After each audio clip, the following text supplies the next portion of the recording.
میں نے لمحاتی توقف کر کے ایک گہری سانس لی، پھر سرسراتی ہوئی آواز میں اضافہ کر دیا، تو مجھے ان پکے دشمنوں کے بارے میں پکی جانکاری چاہیے اور یہ معلومات آپ لوگ ہی مجھے فراہم کریں گے۔ تھانے دار صاحب، سچی بات تو یہ ہے کہ چودھری نظام الدین نے جواب دیا، ادھر گاؤں میں تو ہمارا کوئی دشمن نہیں ہے، آج تک کسی نے ٹیڑھے منہ مجھ سے بات تک نہیں کی۔ میں آپ کے دشمن کی نہیں، زینو اور پینو کے دشمن کے بارے میں پوچھ رہا ہوں، میں نے دو ٹوک انداز میں کہا، کیونکہ اس واردات میں انہی ماں بیٹی کو نشانہ بنایا گیا ہے۔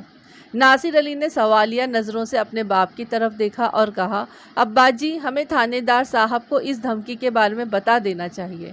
کون سی دھمکی؟ میں نے سرسراتی آواز میں استفسار کیا۔ چند روز پہلے ہمیں ایک خط ملا تھا، چودھری نظام الدین نے بتایا۔ وہ خط میرے ہی نام آیا تھا، جس میں کسی نے یہ دھمکی دی تھی کہ اگر پینو کی شادی ناصر سے کی گئی تو وہ پینو اور زینو کو کاٹ ڈالے گا۔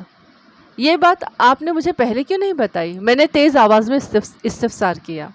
کیا وہ خط آپ کے پاس محفوظ رکھا ہوا ہے؟ میں اس خط کو دیکھنا چاہتا ہوں۔ ہاں، چودھری نظام الدین نے اثبات میں گردن ہلائی اور کہا، میں ابھی لے کر آتا ہوں جناب۔ اس وقت ہم چودھری نظام الدین کے بیٹھک میں بیٹھے ہوئے تھے۔ چودھری اٹھ کر گھر کے اندرونی حصے میں گیا تو میں نے ان ماں بیٹے سے پوچھا، یہ خطرناک دھمکی آپ لوگوں کو، میرا مطلب ہے زینو اور پینو کو، کس نے دی تھی؟ اس خط میں دھمکی دینے والے نے اپنا نام نہیں لکھا تھا، نرگس نے بتایا، لیکن ایسا لگتا ہے کہ یہ حرکت زلفی کے سوا اور کسی کی نہیں ہو سکتی۔ میں پوچھے بنا نہ رہ سکا کہ زلفی کون ہے؟ زلفی کا اصل نام ذوالفقار ہے، ناصر نے میرے سوال کے جواب میں بتایا۔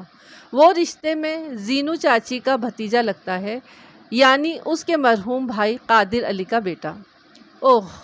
میں ایک گہری سانس لے کر رہ گیا اور پوچھا، اگر میں غلط نہیں سوچ رہا تو زلفی اس گاؤں میں نہیں رہتا اور نہ پینو کی شادی رکوانے کے لیے اسے یہ خط لکھنا پڑا تھا۔ آپ کا اندازہ بالکل درست ہے تھانے دار صاحب، نرگس نے تائیدی انداز میں گردن ہلائی اور کہا، زلفی کے بارے میں یہ بتانا مشکل ہے کہ اس کا ٹھکانہ کہاں ہے۔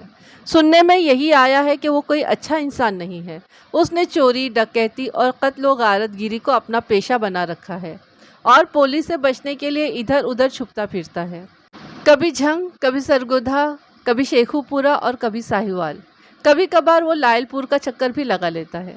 جب وہ لائل پور میں ہوتا ہے تو کیا کبھی آپ لوگوں سے ملنے اس گاؤں میں بھی آتا ہے؟ میں نے ایک اہم سوال کیا۔ جی نہیں، نرگس نے نفی میں گردن ہلائی اور بتایا، اس نے کبھی ادھر کا رخ نہیں کیا۔ اس کے بارے میں ہمیں جو کچھ بھی معلوم ہوتا ہے وہ سنی سنائی پر مشتمل ہوتا ہے۔ نرگس اور ناصر سے میری بات چیت جاری ہی تھی کہ نظام الدین وہ خط لے کر آ گیا جس کے اندر زینو کو دھمکایا گیا تھا۔ چودھری نظام الدین نے ایک لفافہ لا کر مجھے تھما دیا اور وہیں جا کر بیٹھ گیا جہاں سے چند منٹ پہلے وہ اٹھ کر گیا تھا۔ لفافے کے اوپر چودھری نظام الدین کا نام لکھا ہوا تھا اور نیچے ایڈریس بھی اسی گاؤں اور گھر کا تھا۔ لفافے کے عقبی حصے میں خط بھیجنے والے کا نام پتہ درج نہیں تھا۔ میں نے لفافہ کھول کر اندر سے پرچہ نکال لیا۔ اس پرچے میں صرف ایک سطر بھدی سی لکھائی میں تحریر تھی۔ میں اس سطر کو من و عن یہاں لکھ رہا ہوں۔ در حقیقت وہ ایک دھمکی آمیز جملہ تھا جو کسی پھپھو کو مخاطب کر کے لکھا گیا تھا۔ پھپھو، مجھے پتا چلا ہے کہ تم پینو کی شادی کر رہی ہو۔ اگر تم نے یہ غلطی کی تو میں تم دونوں ماں بیٹی کو کاٹ ڈالوں گا۔ یہ ایک طویل جملہ تھا جسے توڑ کر دو ٹکڑوں میں، دو فقروں میں تحریر کیا گیا تھا۔ اس دھمکی آمیز مختصر مضمون میں ناصر علی کا کوئی ذکر نہیں تھا، صرف پینو کی شادی کو رکوانے یا روکنے کی بات کی گئی تھی، اور اس بات کے آخر میں کسی کا نام بھی درج نہیں تھا۔ وہ خط چودھری نظام الدین کے نام پر آیا تھا اور اس کے اندر پھپھو کو مخاطب کرتے ہوئے پینو کی شادی سے باز رہنے کی تلقین کی گئی تھی اور ماں بیٹی کے الفاظ بھی استعمال کیے گئے تھے۔ اس سے یہی بات سمجھ میں آ رہی تھی کہ زینو کے کسی بھتیجے نے اسے دھمکی دی تھی کہ اگر اس نے اپنی بیٹی کی شادی کی تو وہ اسے اور پینو کو موت کے گھاٹ اتار دے گا۔ نظام الدین، نرگس اور ناصر علی کے بیان کے مطابق زینو کا صرف ایک ہی بھتیجا تھا جس کا نام ذوالفقار علی عرف زلفی تھا۔ وہ عرصہ دراز سے ان لوگوں کے رابطے میں نہیں تھا، حتیٰ کہ اسے اس گاؤں میں قدم رکھے ہوئے بھی کئی سال ہو گئے تھے۔ وہ لوگ بس اس کا ذکر سنتے رہتے تھے۔ پینو کی عمر کیا ہوگی؟ میں نے معتدل انداز میں سوال کیا۔